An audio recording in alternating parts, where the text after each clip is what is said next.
দিন আমার আপনার চলে আসবে, যেদিন কেউ আপনার নাম ধরে ডাকবে না, সবাই বলবে লাশ আসছে, লাশ আসছে।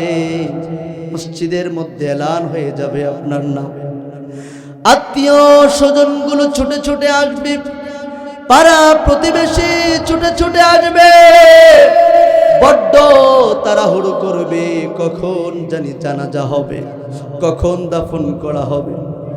আল্লাহর নবী বিশ্ব নবী লাশ সামনে নিয়ে সাহাবীদেরকে ডেকে ডেকে বললেন, সাল্লু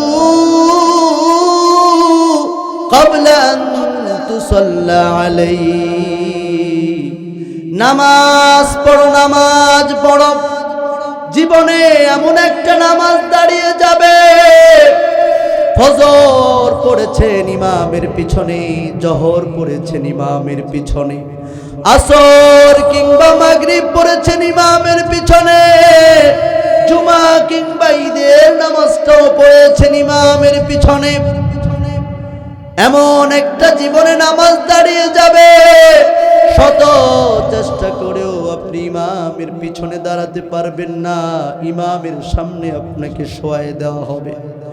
কবরের মধ্যে যখন আপনাকে রেখে দেওয়া হবে, ডানে তাকায় দেখবেন মাটি, বামে তাকায় দেখবেন মাটি, আপনি বড় একা হয়ে যাবেন। হাত্তা ইয়াসমা আসমাআনি আলাইহি,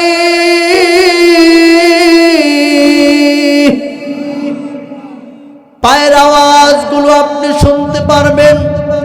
সন্তান হেঁটে হেঁটে যাচ্ছে, পায়ের আওয়াজগুলো আপনি শুনতে পারবেন। প্রতিবেশীগুলো হেঁটে হেঁটে যাচ্ছে, আপনি পায়ের আওয়াজ শুনতে পারবেন, কিন্তু আপনি কাউকে আটকাতে পারবেন না। 40 কদম যাওয়ার সঙ্গে সঙ্গে মুনকার নাকির এসে উপস্থিত হয়ে যাবে। অতি সিম্পল কিছু প্রশ্ন করবে, উত্তরগুলো যদি আপনি না দিতে পারেন, কোন দল করেছেন দেখা হবে না, কোন নেতার পিছনে ঘুরেছেন দেখা হবে না। ফায়াদরিবুহু দরবাতাম বিল হাদীদ,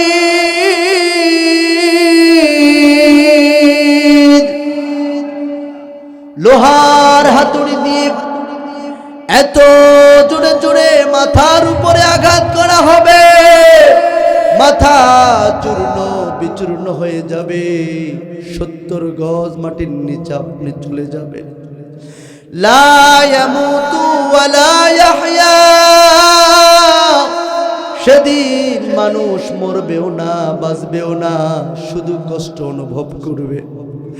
এক একটা বাড়ি মারলে মাথা চূর্ণ বিচূর্ণ হয়ে 70 গজ মাটির নিচে চলে যাবে, আবার পুনরায় একত্রিত হবে, আবার বাড়ি মারবে, এভাবেই চলতে থাকবে মুসলমান।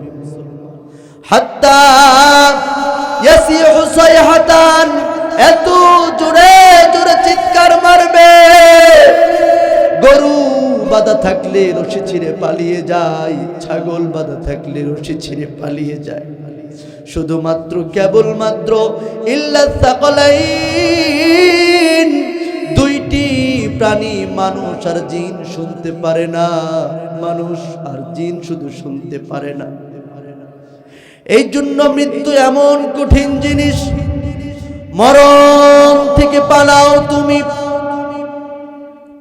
মরণ তোমায় লইবে ঘিরি, যদিও আকাশ পানে লুকাও হেতাই লাগিয়ে সিঁড়ি। এ মহারোগের ঔষধ নাই, চিকিৎসা নাই ধরাতে, কাঁদিয়া কাতর হইলে কি হবে, পারিবে না তারে কেউ ফিরাতে। কবি বড় চমৎকার করে বলেছেন, আল মাউতু কাসুন কুল্লু নাসিন শারিবুন, আল কবরু বাইতুন কুল্লু নাসিন দাখিলুন। মৃত্যু এমন একটা পাত্রের নাম, যেখান থেকে সবাইকে পান করতে হয়, কবর এমন একটা ঘরের নাম যেই ঘরে সবাইকে প্রবেশ করতে হয়। কামার কুমার তাঁতি জেলে প্রধানমন্ত্রী রাষ্ট্রপতি সুপার পাওয়ার কিছু দেখবে না, সবাইকে মৃত্যুর স্বাদ আস্বাদন করতে হবে, কবরের মধ্যে প্রবেশ করতে হবে। এই জন্য কবরে যাওয়ার প্রস্তুতি নেওয়ার দরকার আছে না নাই? আল্লাহর নবী বিশ্ব নবী রাস্তা দিয়ে হেঁটে যাচ্ছেন, হঠাৎ করে আল্লাহর নবী বিশ্ব নবী আল্লাহু আকবার বলে উঠলেন। বলেন আল্লাহু আকবার। সাহাবায়ে কেরাম বললেন কাব্বারনা মাহু, নবীজির সঙ্গে আমরাও তাকবীর পড়লাম। কিছুক্ষণ পরে আল্লাহর নবী বললেন ইয়া সুবহানাল্লাহ। সাহাবীরা বললেন আমরাও সাব্বাহনা মাহু, আমরাও তার সঙ্গে তাসবিহ পড়লাম। কিছুক্ষণ পরে আমরা জিজ্ঞেস করলাম ইয়া রাসূলুল্লাহ ইয়া হাবিবাল্লাহ, ও গো আল্লাহর নবী, এমন ঘটনা তো কখনো দেখি নাই, কি হয়েছিল আপনি আল্লাহু আকবার বলে উঠেছেন? আল্লাহর নবী বিশ্ব নবী ডেকে ডেকে বললেন সাহাবীরা, আমি যখন যাচ্ছিলাম দেখলাম একটি কবরে ডান পাশ থেকে মাটিগুলো এত জোরে চাপ দেয়, বাম পাশ থেকে মাটিগুলো এত জোরে চাপ দেয়, মানুষটার এই সোহাত বডিটা রসুনের চোচার মতো পাতলা হয়ে গিয়েছে। আমি দয়ার নবী আর থাকতে পারি নাই, সঙ্গে সঙ্গে আল্লাহু আকবার বলে চিৎকার মারছি। তোমরা যখন আল্লাহু আকবার বলেছ, সঙ্গে সঙ্গে তার কবরের আযাব যিনি মাফ করে দিয়েছেন তিনি কে? কলিজার টুকরা ভাইয়েরা আমার, এই জন্য গীবত এই সেই আমরা করি কি করি না? চার দোকানে বসে তো মোটামুটি খালি ওয়াজ নসিহতি হয় নাকি? হ্যাঁ, চার দোকানে বসে খালি ভাটা চালু হয়, আগরবাতি এলাকা খায়, আগরবাতি চলে, খালি আগরবাতি আগরবাতি। আর কে কার পিছনে আঙ্গুল দিতে পারে? কথা বলেন ঠিক না বা ঠিক? কলিজার টুকরা ভাইয়ের আমরা এগুলো সব বাদ দিয়ে সব সময় সুবহানাল্লাহ, আলহামদুলিল্লাহ, আল্লাহু আকবার পড়বেন তো ইনশাআল্লাহ।